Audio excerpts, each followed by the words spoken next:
Mon podcast IMO. Bienvenue dans ce nouvel épisode de mon podcast IMO. Chaque jour, un éclairage sur l'actualité de l'immobilier en quelques minutes avec un invité. Et notre invité du jour, c'est Clément Delpirou, le PDG d'IAD. Bonjour, monsieur Delpirou. Bonjour. Alors, nous vous recevons pour parler de l'actualité d'IAD parce qu'elle est particulièrement importante. Vous êtes devenu récemment ce qu'on appelle une licorne. On pourra peut-être réexpliquer ce que c'est si besoin. Mais au mois de janvier, vous avez effectué une nouvelle levée de fonds assez importante. Absolument. Nous avons eu le plaisir de voir nous rejoindre autour du capital d'IAD le fonds d'investissement américain Insight Partners, aux côtés de nos fondateurs et de tous nos actionnaires historiques. Et donc c'est la capacité pour nous d'avoir un acteur de plus qui puisse nous aider à réaliser tous nos projets de croissance. Alors concrètement, Insight Partners a investi 300 millions d'euros, ce qui valorise votre entreprise à plus d'1 milliard, et c'est là qu'on appelle une start-up une licorne en fait, lorsqu'on dépasse le milliard de valorisation. Alors, sur le montant de l'investissement, on communique dessus, vous avez raison, c'est un petit peu au-dessus de 300 millions d'euros, c'est très juste. Le deuxième élément sur lequel on communique, c'est que cet investissement se réalise dans le cadre d'une prise de participation minoritaire. Et en effet, comme les journalistes font bien leur travail et ont une bonne formation d'arithmétique, ils ont fait la multiplication et ça permet à IAD de se valoriser dans des univers ou dans des ordres de grandeur qui sont ceux aujourd'hui des acteurs de l'immobilier digital au niveau mondial et qui sont des ordres de grandeur sur lesquels on doit s'appuyer pour exister et avoir les moyens de nos ambitions en termes de leadership français, européen et peut-être même plus global. Oui, parce que vous aussi, vous faites plutôt bien vos calculs. Vous êtes le leader sur le marché des mandataires immobiliers actuellement. Vous laissez entendre à l'instant, vous visez un fort développement.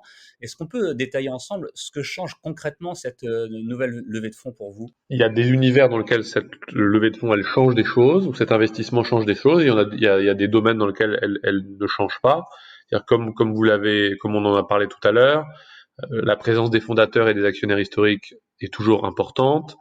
L'équipe de management reste aux commandes du groupe, et notre réseau de maintenant plus de 14 000 entrepreneurs reste également le moteur de notre développement. Donc, tout ça n'a pas changé. Notre proposition de valeur pour nos clients est presque plus important pour nos conseillers entrepreneurs, elle aussi reste identique. Sur le volet de ce qui change, en revanche, ça va nous permettre de continuer à accélérer, même si la croissance d'IAD reste dans cette période très difficile, très soutenue, autour de 30% sur les 12 derniers mois. Et la réflexion qui a été la nôtre, c'est qu'on avait besoin d'accélérer dans 3 domaines. Le premier, c'est les outils. On sait que la technologie joue un rôle de plus en plus important dans le domaine de la transaction immobilière.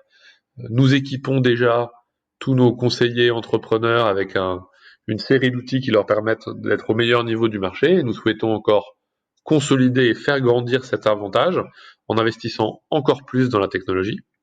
Le deuxième élément, ce qui va également changer, c'est sur la marque. La marque IAD est une marque jeune, puisqu'IAD a été créée en 2008, et elle est sur le même marché de la transaction immobilière que des acteurs qui, eux, sont présents parfois depuis les années 80, les années 90, et qui communiquent depuis cette période-là.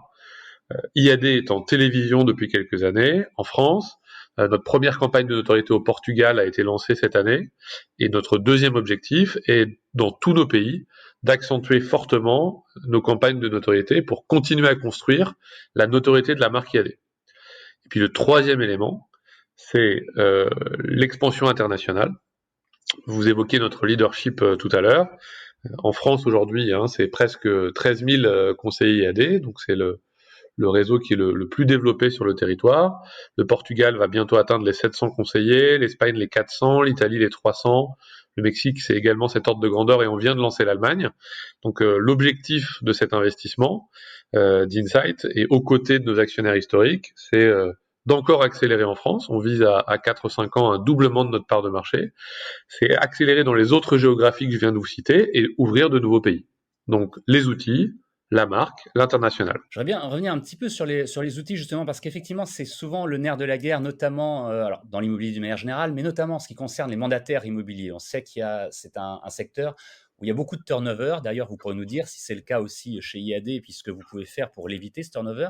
Mais ma question porte là-dessus, c'est est-ce que justement en équipant ces conseillers d'outils peut-être sur mesure et peut-être exclusifs, est-ce que c'est un des moyens pour vous de les fidéliser? Vous avez tout à fait raison, c'est à la fois un moyen de les attirer et un moyen de les fidéliser. On a la conviction que pour un candidat potentiel à la vie de mandataire immobilier indépendant, le fait d'avoir la certitude d'être équipé avec de bons outils, c'est un facteur de conviction.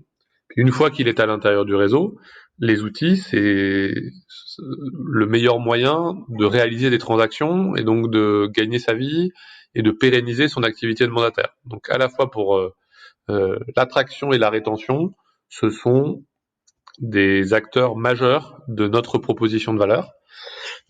Et chez IAD, nous travaillons dans deux directions. La première, ce sont les outils métiers. Donc comment d'un avis de valeur très pointu jusqu'à la réalisation sans accroc, très robuste, très sécurisé juridiquement de la transaction, on peut être capable d'accompagner nos conseillers. Et puis de l'autre côté, c'est notre empreinte digitale, c'est-à-dire notre capacité à la fois à travers notre site propriétaire qui vient de dépasser les 2 millions de visites par mois et qui est chez IAD notre troisième apporteur d'acheteurs potentiels aujourd'hui sur Internet, mais aussi à travers notre capacité à trouver des mandats sur le digital, à trouver des nouveaux conseillers sur le digital.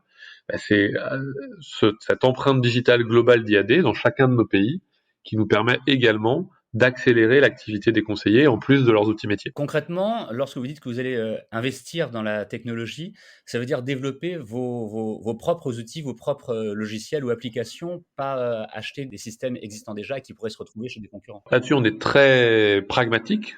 Nous avons déjà dans le bouquet d'outils qui sont les nôtres des outils qui sont des outils propriétaires. Je vous parlais tout à l'heure de notre outil de pige, par exemple, qui nous permet d'être très pertinent au niveau hyper local.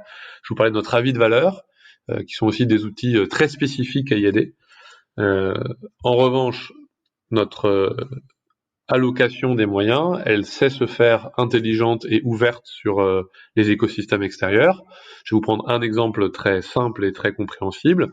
Sur la signature électronique, par exemple, il était évidemment hors de question qu'on redéveloppe une solution propriétaire dans un univers où il y a des acteurs mondiaux qui sont déjà extrêmement performants. Et donc pour chacune de ces nouvelles fonctionnalités, on est confronté à 3 scénarios possibles qu'on évalue. Le premier, c'est faire nous-mêmes. Et on fait nous-mêmes en général dans les univers sur lesquels on estime que on est au cœur de la valeur ajoutée d'IAD. Donc l'univers du parrainage, l'univers de la recommandation, l'univers de la transaction. Ensuite, on peut être capable d'acheter ou de louer une technologie externe, donc à travers un partenaire. Je prenais l'exemple de la signature électronique. Et nous n'excluons pas non plus, et c'est un des objectifs, ou peut-être le quatrième objectif de cet investissement, d'être tout à fait en mesure de nous mettre en position de croissance externe, d'acquisition, et donc d'identifier potentiellement des briques technologiques, des briques logicielles, des briques digitales sur le marché qui pourraient venir rejoindre les outils IAD et les enrichir de façon intéressante. Pour terminer, ce que la crise a eu comme impact, d'après vous, sur votre marché, est-ce qu'elle a un impact plus fort, que ce soit d'une manière positive ou négative, sur les réseaux de mandataires que sur les réseaux d'agences brick and mortar ou pas? Alors, je dispose pas de données de benchmark exhaustives. En revanche, pour vous donner à la fois nos constats chiffrés et notre ressenti chez IAD, les différentes phases de restrictions, de confinement qui ont été les nôtres, elles ont été très pénalisantes sur l'activité quand les notaires n'étaient pas en mesure de réaliser les transactions et quand les visites étaient interdites. Ce qui a eu lieu de façon assez longue pendant le premier confinement, assez courte pendant le deuxième confinement, et là pendant les semaines que nous sommes en train de vivre, en tout cas une partie des visites est encore possible, l'activité n'est pas à l'arrêt. Donc même si le contexte sanitaire a probablement obéré un petit peu notre croissance, elle est restée très vigoureuse. Je vous parlais de 30% à la fois sur le premier semestre et le deuxième semestre de l'année 2020. L'analyse qu'on en fait en discutant très régulièrement avec nos managers et nos entrepreneurs, c'est que chez IAD, la capacité à travailler de chez soi, elle est consubstantielle à notre modèle, à notre activité, elle est dans notre ADN. C'est-à-dire que les entrepreneurs IAD, ils travaillent de chez eux depuis 2008. Donc il n'y a pas eu de rupture, il n'y a pas eu de changement de situation dans laquelle ils auraient été coupés d'une agence physique, puisque notre choix, et puis il est différent de celui qu'ont d'autres, il est ni meilleur ni moins bien, mais en tout cas c'est notre voie. Notre choix, il est effectivement de doter nos entrepreneurs d'outils technologiques et de pas avoir d'agence physique. Donc à ça ils étaient habitués. Et puis la deuxième chose, c'est que le fait de travailler avec 13 000 entrepreneurs en France, 14 000 entrepreneurs en Europe, à ce caractère-là, il joue un rôle décisif dans les périodes compliquées. Et donc l'énergie, la résilience, l'énorme solidarité, le sentiment de communauté qui est au plus profond du réseau IAD, il a également joué à plein dans cette période. On a beaucoup communiqué vis-à-vis du réseau. Le réseau s'est également emparé de la communication. Et je crois que toutes ces actions combinées nous ont permis de traverser cette période compliquée et négative de façon tout de même active et positive pour l'activité d'IAD. Merci beaucoup d'avoir répondu à nos questions, Clément Delpirou. Je rappelle C'était un que plaisir. vous êtes PDG de IAD. Mon podcast IMO, c'est tous les jours sur toutes les plateformes de podcast. N'hésitez pas à vous abonner et à le partager. Mon podcast IMO.